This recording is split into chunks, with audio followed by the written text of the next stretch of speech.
Yes, we are here at part 3 of the book. And did you notice I haven't even touched the guitar so far in this series? I think we'll attack some more practical issues in part 4, and we will be starting to make actual music in part 5. So, what kind of entry-level theory does this book require? Well, consider the formula 1, which contains the function 1. It's the only formula with 0 subgroups. Now find the formula 1 in C. That's C. Locate all the C's on the guitar neck. Okay. Now find the formula 1, translated to F sharp. That's F sharp and F sharp only. Now locate all the F sharps on the guitar neck. And do the same thing with the remaining 10 keys on every string or string set. And just enjoy the completeness of finding every one of the 1 formulas.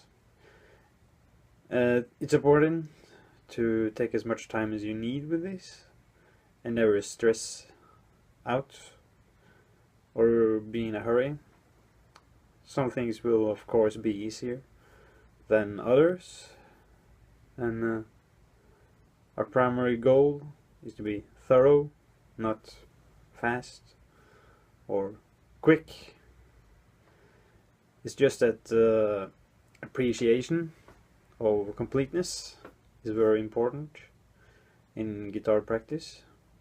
This is where you learn to love the guitar, at least parts of it. So if one can determine the note names of specific desired notes, then any formula can be played on the instrument. A couple of things will make this possible.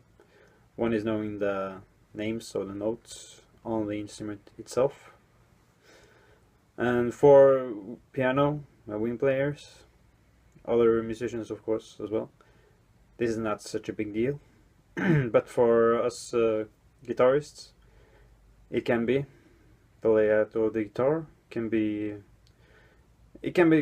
pretty confusing to beginners as well as seasoned players.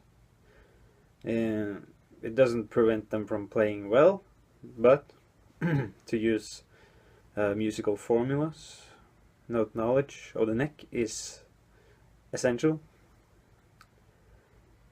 Patterns. What are patterns? Well, patterns are shortcuts that rely on mechanical memory rather than the underlying theory to access specific sounds.